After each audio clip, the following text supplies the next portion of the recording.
بسم اللہ الرحمن الرحیم نحمدہ ونصلی ونسلم علی رسولہ الکریم اما بعد فاعوذ باللہ من الشیطان الرجیم بسم اللہ الرحمن الرحیم الذین یؤمنون بالغیب ویقیمون الصلاة ومما رزقناہم ینفقون والذین یؤمنون بما انزل الیک وما انزل من قبلک وبالآخرة هم يوقنون أولئك على هدى من ربهم وأولئك هم المفلحون صدق الله مولانا العظيم وبلغنا رسوله النبي الكريم الأمين فقال الله تبارك وتعالى في شان حبيبه صلى الله تعالى عليه وسلم إن الله وملائكته يصلون على النبي یا ایہا الذین آمنوا صلوا علیہ وسلموا تسلیما الصلاة والسلام علیک یا سیدی یا رسول اللہ وعلی آلک واصحابک یا سیدی یا حبیب اللہ الصلاة والسلام علیک یا سیدی یا رحمة للعالمین وعلی آلک واصحابک یا سیدی یا خاتم النبیین۔ اللہ رب العالمین احکم الحاکمین کی حمد و ثنا اور حضور پر نور شافی یوم النشور سرور کائنات مفخر موجودات تاجدار مدینہ سرور قلب و سینہ حضور علیہ الصلاۃ والسلام کی بارگاہ بے کس پناہ میں درود و سلام کا نذرانہ عرض کرنے کے بعد میں انتہائی واجب الاحترام جملہ معزز و محتشم سامعین کرام السلام علیکم ورحمۃ اللہ وبرکاتہ۔ سامعین والاحتشام، میں نے آپ کے سامنے قرآن مجید برہان رشید کی سورہ بقرہ کی چند آیات مقدسات تلاوت کرنے اور آپ نے انہیں سماعت فرمانے کا ثواب حاصل کیا۔ اللہ تبارک و تعالیٰ نے ارشاد فرمایا کہ الذین یؤمنون بالغیب ویقیمون الصلاة ومما رزقناہم ینفقون۔ متقین کی نشانیوں کا ذکر ہو رہا تھا۔ اللہ رب العالمین نے ارشاد فرمایا کہ متقین وہ ہیں کہ جو ایمان بالغیب رکھتے ہیں، نماز قائم رکھتے ہیں اور ہمارے دیے سے ہماری راہ میں خرچ کرتے ہیں۔ ایمان بالغیب اور نماز کے متعلق گزشتہ درس میں آپ سماعت فرما چکے ہیں۔ آج وَمِمَّا رَزَقْنَاهُمْ يُنْفِقُونَ اور اگلی آیات مقدسات میں جو ذکر ہے اس کے بارے میں آپ سے گفتگو ہوگی۔ اللہ رب العالمین نے ارشاد فرمایا کہ متقین کی ایک نشانی یہ بھی ہے کہ متقی لوگ جو ہیں وہ ہمارے دیے سے، یعنی جو ہم نے ان کو دیا ہے اس میں سے وہ ہماری راہ میں خرچ کرتے ہیں۔ اب خرچ کرنے کی چند صورتیں ہیں۔ ایک فرض میں آ جاتا ہے خرچ کرنا جیسا کہ زکوٰۃ، اور ایک نوافل میں آ جاتا ہے جیسے صدقات نافلہ، یعنی کہ ویسے ہی اللہ کی راہ میں خرچ کرنا، مساجد بن رہی ہوں تو وہاں پر خرچ کر دینا، مدرسہ بن رہا ہو وہاں پر خرچ کرنا، اور کوئی فلاحی ادارہ بن رہا ہو وہاں پر اپنے پیسے خرچ کرنا۔ یہ تمام چیزیں اللہ رب العالمین کی راہ میں خرچ کرنے کے قائم مقام ہیں۔ رزق کا کیا معنی ہے؟ وَمِمَّا رَزَقْنَاهُمْ يُنْفِقُونَ۔ اللہ رب العالمین نے ارشاد فرمایا کہ ہم نے ان کو رزق دیا ہے جو ہماری راہ میں خرچ کرتے ہیں۔ رزق کا جو لغوی معنی ہے وہ ہے عطا، کسی کو کچھ چیز دینا۔ اب وہ عطا جو ہے چاہے وہ دنیاوی ہو یا اخروی ہو، وہ عطا ہی ہے۔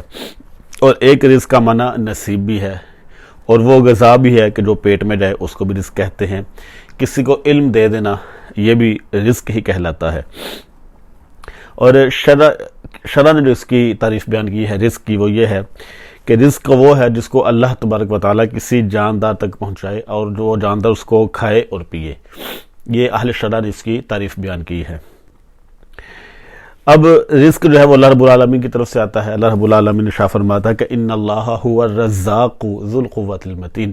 اللہ رب العالمین نے ارشاد فرماتا ہے کہ میں ہی رزاق ہوں، میں ہی طاقت والا ہوں، اور میں بہترین رزق جو ہے وہ عطا کرتا ہوں، بڑا زبردست قوت والا ہوں۔ اور ایک مقام پر اللہ رب العالمین ارشاد فرماتا ہے کہ وَمَا مِن دَابَّةٍ فِي الْأَرْضِ إِلَّا عَلَى اللَّهِ رِزْقُهَا، کہ سر زمین پر جو بھی کوئی جاندار ہے اس کو رزق دینے کا ذمہ اللہ رب العالمین پر ہے۔ رزق دینے کا وعدہ تو اللہ رب العالمین فرماتا ہے، لیکن عیاشی کا وعدہ اللہ رب العالمین فرماتا. اب انسان کہے کہ جی میرے پاس یہ چیز نہیں ہے، وہ چیز نہیں ہے، میں یہ کام بھی کروں، میں وہ کام بھی کروں، میں ادھر بھی جاؤں ادھر بھی جاؤں، وہاں پر بھی خرچ کروں یہاں پر بھی خرچ کروں. تو اللہ رب العالمین نے اس چیز کا تو وعدہ نہیں کیا، لیکن اس چیز کا وعدہ اللہ رب العالمین فرماتا ہے کہ رزق جو میں تمہیں ضرور دوں گا. وہ تو وہ ذات ہے کہ جو پتھروں میں جو رہنے والے کیڑے ہیں ان کو بھی رزق پہنچاتا ہے، سمندر میں رہنے والے جو جانور ہیں ان کو بھی اللہ رب العالمین رزق عطا فرماتا ہے. ایک بار میں نے واقعہ بیان کیا تھا کہ حضرت سلیمان علیہ السلام ایک دریا کے کنارے بیٹھے ہوئے تھے. آپ نے دیکھا کہ ایک چونٹی وہاں پر آئی ہے اور اس نے منہ میں ایک چھوٹا سا دانہ رکھا ہوا ہے.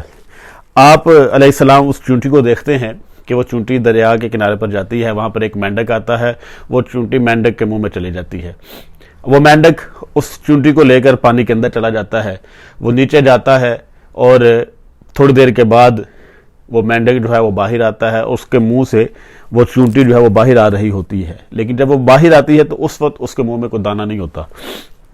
حضرت سلیمان علیہ السلام نے اس چونٹی سے پوچھا کہ کیا وجہ ہے کہ میں نے تجھے اس نہر کے کنارے جاتے ہوئے دیکھا، تیرے منہ میں ایک دانہ تھا، گیہوں کا دانہ تھا، اور میں نے دیکھا کہ تو مینڈک کے منہ میں بیٹھی ہے اور وہ مینڈک تجھے اندر لے گیا، وہ تجھے باہر بھی چھوڑ کر آیا ہے، اس میں راز کیا ہے؟ تو وہ چونٹی کہنے لگی کہ حضور معاملہ اس طرح سے ہے کہ اس دریا میں ایک نیچے پتھر ہے اور اس پتھر میں کچھ ایسے اللہ رب العالمین کے جانور ہیں کہ جو اندھے ہیں، ان کو رزق پہنچانے کی ڈیوٹی اللہ رب العالمین نے میرے اوپر لگائی ہوئی ہے. میں باہر سے ایک دانہ لیتی ہوں، دریا کے کنارے آتی ہوں، وہاں پر ڈیوٹی لگی ہے ایک مینڈک کی جو مجھے اپنے منہ میں لیتا ہے. اب وہ مینڈک مجھے منہ میں لے کر نیچے پانی میں جاتا ہے اور اس پتھر کے منہ کے آگے مجھے رکھ دیتا ہے. میں اندر جاتی ہوں اور وہ جو اندھے جانور ہیں ان کو وہ رزق پہنچا کر واپس آتی ہوں. وہ مینڈک مجھے اپنے منہ میں لیتا ہے اور باہر آ کر مجھے چھوڑ دیتا ہے. تو دیکھیں اللہ رب العالمین تو اس طریقے سے رزق پہنچا رہا ہے، اور اس مخلوق کو بھی رزق اللہ رب العالمین پہنچا رہا ہے جو مخلوق پانی کے اندر رہ رہی ہے. وہ مخلوق جو پہاڑوں کے اوپر رہتی ہے، وہ جانور جو پہاڑوں میں رہتے ہیں، وہ کیڑے مکوڑے، وہ حشرات الارض جو زمین پر چل رہے ہیں، تو ان کو بھی اللہ رب العالمین رزق پہنچاتا ہے. کیوں کہ وَمَا مِن دَابَّةٍ فِي الْأَرْضِ إِلَّا عَلَى اللَّهِ رِزْقُهَا. اللہ رب العالمین ارشاد فرماتا ہے کہ اس روئے زمین پر جو بھی کوئی چلنے والی چیز ہے اس کے رزق کا ذمہ میں نے اپنے اوپر لیا ہوا ہے. تو جب جانوروں کو، حشرات الارض کو، کیڑوں مکوڑوں کو، پرندوں کو، ہر چیز کو اللہ رب العالمین رزق پہنچا رہا ہے، تو وہ انسان جس کو اللہ رب العالمین نے اشرف المخلوقات بنایا ہے، لقد کرمنا بنی آدم کا تاج جس کے سر پر سجایا ہے، تو کیا اللہ رب العالمین اس کو رزق نہیں دے گا؟ یقیناً اللہ رب العالمین اس کو رزق دے گا. تو اللہ رب العالمین ارشاد فرماتا ہے کہ متقین کی ایک نشانی یہ ہے کہ میں نے جو ان کو دیا ہے وہ میرے دیے سے میری راہ میں خرچ کرتے ہیں. اب اللہ کی راہ میں کتنا خرچ کرنا چاہیے، اس کے بارے میں بھی جو ہے وہ اہل علم نے ہماری رہنمائی جو ہے وہ فرمائی ہے. وہ فرماتے ہیں، اہل علم بیان کرتے ہیں کہ جو شخص تنگی اور محتاجی پر صبر نہ کر سکے تو اس کو تو کل مال خرچ نہیں کرنا چاہیے، لیکن جو شخص تنگی پر اور اس طرح کے معاملات ہو جائیں کہ اس کے پاس کچھ بھی مال نہ ہو بچے، تو اس پر اگر وہ صبر کر سکتا ہے تو پھر وہ سارا مال اللہ کے راہ میں خرچ کر سکتا ہے. جیسا کہ حضرت ابوبکر صدیق رضی اللہ تعالی عنہ کو کریم آقا علیہ السلام نے فرمایا، تمام صحابہ کو فرمایا تھا، لیکن ابوبکر صدیق رضی اللہ تعالی عنہ گھر جاتے ہیں اور گھر کا سارا سامان جو ہے وہ لا کر کریم آقا علیہ السلام کے قدموں میں رکھ دیتے ہیں. تو آپ پوچھتے ہیں اے ابوبکر گھر والوں کے لیے کیا چھوڑ کر آیا ہے؟ تو عرض کرنے لگے یا رسول اللہ صلی اللہ علیہ وسلم، گھر والوں کے لیے اللہ اس کے رسول کو چھوڑ آیا ہوں. تو علامہ اقبال علیہ رحمہ کی روح تڑپ بھی تو وہ کہنے لگے کہ پروانے کو چراغ ہے بلبل کو پھول بس، صدیق کے لیے ہے خدا کا رسول بس. تو ابوبکر صدیق رضی اللہ تعالیٰ عنہ اپنا سارا گھر کا مال کریم آقا علیہ السلام کے قدموں میں لا کر رکھ دیتے ہیں. تو جو شخص اس طرح کے حالات پر صبر کر سکے تو وہ سارا مال بھی اللہ کے راہ میں خرچ کر سکتا ہے، لیکن جو شخص اتنا صبر نہ کر سکے تو اس کو لازم نہیں ہے کہ وہ سارا مال اللہ کے راہ میں خرچ کرے، پھر اس کو جتنی توفیق ہو وہ اتنا ہی اللہ رب العالمین کی راہ میں خرچ کر دیتا ہے. اچھا، اور جو اللہ کی راہ میں خرچ کرتے ہیں اس سے کبھی بھی کم نہیں ہوتا، یہ اللہ رب العالمین کا فرمان ہے. وہ خود شاہ فرماتا ہے کہ مثل الذین ينفقون اموالهم فی سبیل اللہ کمثل حبۃ انبتت 7 سنابل فی کل سنبلۃ 100 حبۃ. تو ان لوگوں کی مثال کہ جو اپنا مال اللہ کی راہ میں خرچ کرتے ہیں اس دانے کی طرح ہے کہ جو 7 بالیاں اگاتا ہے، پھر ہر بالی میں 100 دانے اللہ رب العالمین نے رکھے ہیں، یعنی کہ ایک اللہ کی راہ میں خرچ کرے تو 700 گنا کر کے وہ واپس عطا فرماتا ہے۔ یہ تو اس کا قانون ہے، اس نے ایک کے بدلے 700 دینا ہی دینا ہے۔ واللہ یضاعف لمن یشاء، اللہ رب العالمین جس کے لیے چاہتا ہے اس کو بھی دگنا در دگنا کر دیتا ہے۔ وہ 700 کو 7,000 کر دے، 7 لاکھ کر دے، 7 کروڑ کر دے، 7 ارب 7 خرب کر دے، یہ اس کے رحم و کرم پر ہے، لیکن 700 تو اس نے دینا ہی دینا ہے۔ ہمارے پیر و مرشد، پیر طریقت رہبر شریعت حضرت علامہ مولانا الحاج پیر منیر احمد یوسفی رحمۃ اللہ تعالی علیہ، وہ فرمایا کرتے تھے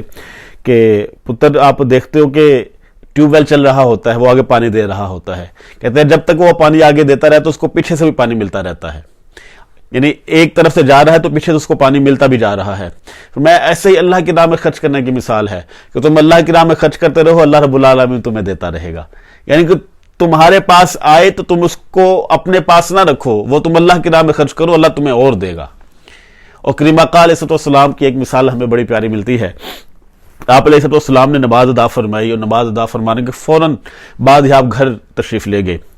تو تھوڑی دیر بعد آپ واپس آئے اور صحابہ کرام رضوان اللہ تعالی علیہم اجمعین کی آنکھوں میں ایک سوال نظر آ رہا تھا آپ کو کہ وہ مجھ سے پوچھنا چاہ رہے ہیں کہ میں نماز پڑھ کے فوراً گھر گیا، آپ واپس آیا، تو آپ علیہ السلام فرمانے لگے کہ اے میرے صحابہ، میرے پیارو،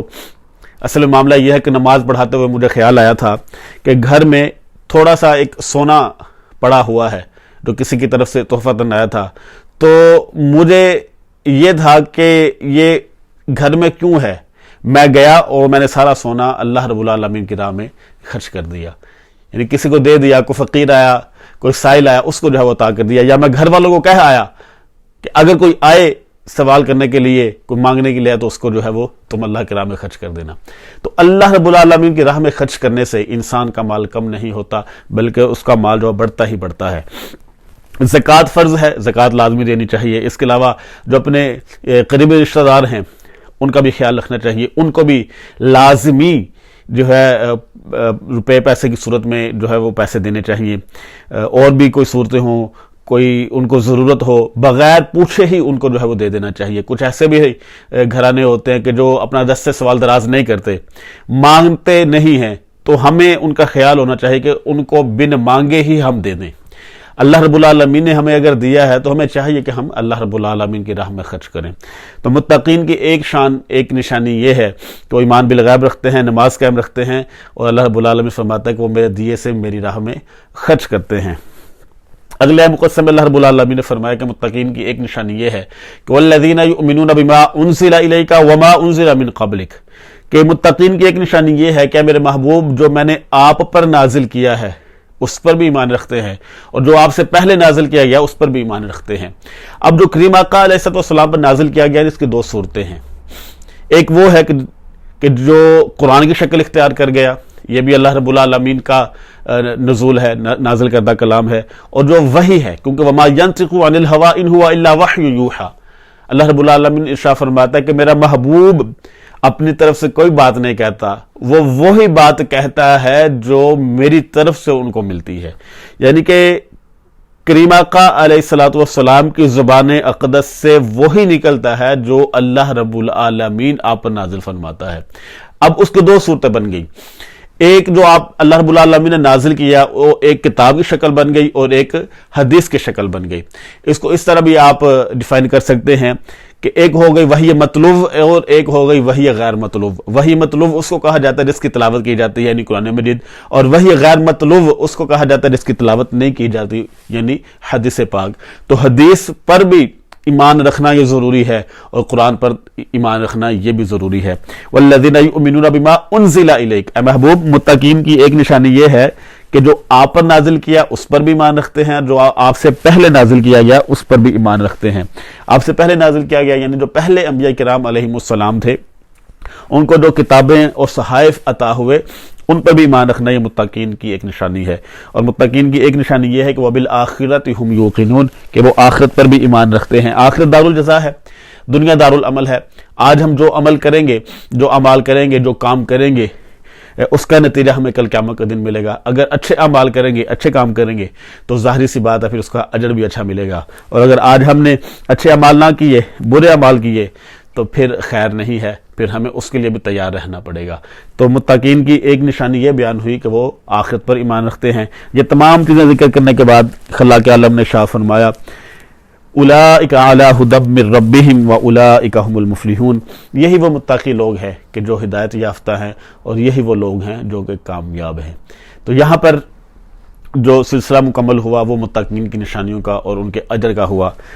سورہ بقرہ کی یہ جو آیات میں نے آپ کے سامنے آج رکھی اور کیا جو ترجمہ اور تفسیر آپ کے سامنے رکھا، اس کا آج کا جو ماورا مفہوم جو ہے وہ یہی ہے کہ اللہ رب العالمین نے اگر ہمیں مال دیا ہے تو ہم اسے اللہ کی راہ میں خرچ کریں، کریم آقا علیہ السلام کی ذات پر ایمان رکھیں، آخرت پر ایمان رکھیں۔ اگر یہ تمام چیزیں ہم کر رہے ہیں، ایمان بالغیب بھی ہمارا ہے، نماز پنجگانہ بھی ہم قائم رکھ رہے ہیں، اللہ کی راہ میں اس کے دیے سے ہم خرچ بھی کر رہے ہیں، اور کریم آقا علیہ السلام پر جو نازل کیا گیا اس پر ایمان رکھ رہے ہیں، اس سے پہلے جو آپ پر نازل کیا گیا اس پر ایمان رکھتے ہیں۔ اچھا، یہاں پر ایک بڑی پیاری بات ہے جو کریم آقا علیہ السلام کے آخری نبی ہونے پر ہمیں دلالت کرتی ہے۔ اللہ رب العالمین نے ارشاد فرمایا کہ اس پر ایمان رکھتے ہیں جو آپ پر نازل کیا گیا اور جو آپ سے پہلے نازل کیا گیا۔ اب اگر آپ کے بعد کوئی نبی آنا ہوتا تو اللہ رب العالمین فرما دیتا کہ متقی وہ لوگ ہیں کہ جو آپ پر بھی ایمان رکھتے ہیں، آپ پر نازل کردہ چیزوں پر، اور آپ سے پہلے انبیاء کرام پر، اور اگر کوئی اور نبی آنا ہوتا جو کہ لامحال ہے، نہیں آ سکتا کیونکہ آپ ہی آخری نبی ہیں، تو اللہ رب العالمین فرما دیتا کہ آپ کے بعد جو انبیاء آئیں گے ان پر جو نازل کیا گیا ان پر ایمان رکھے۔ تو ایسا نہیں ہے اور ایسا ہو بھی نہیں سکتا، کیونکہ کریم آقا علیہ السلام ہی خاتم النبیین ہیں، ختم نبوت کا تاج آپ کے سر پر ہی ہے، آپ کے بعد کوئی نبی کوئی رسول نیا نہیں آ سکتا۔ تو یہ کریم آقا علیہ السلام کے آخری نبی ہونے پر بھی دلیل ہے۔ تو ہمیں ہر اس چیز پر ایمان رکھنا چاہیے جو کریم آقا علیہ السلام پر نازل ہوا اور جو پہلے انبیاء کرام علیہ السلام پر نازل ہوا، اور آخرت پر بھی ہمیں یقین رکھنا چاہیے۔ اگر یہ تمام صفات ہمارے اندر پائی جا رہی ہیں تو ہمیں خوش نصیب سمجھنا چاہیے خود کو۔ اللہ رب العالمین کی بارگاہ میں دعا ہے کہ اللہ رب العالمین ہم سب کو صحیح معنوں میں قرآن و سنت پر عمل کرنے کی توفیق عطا فرمائے، آمین۔ وآخر دعوایا ان الحمد للہ رب العالمین۔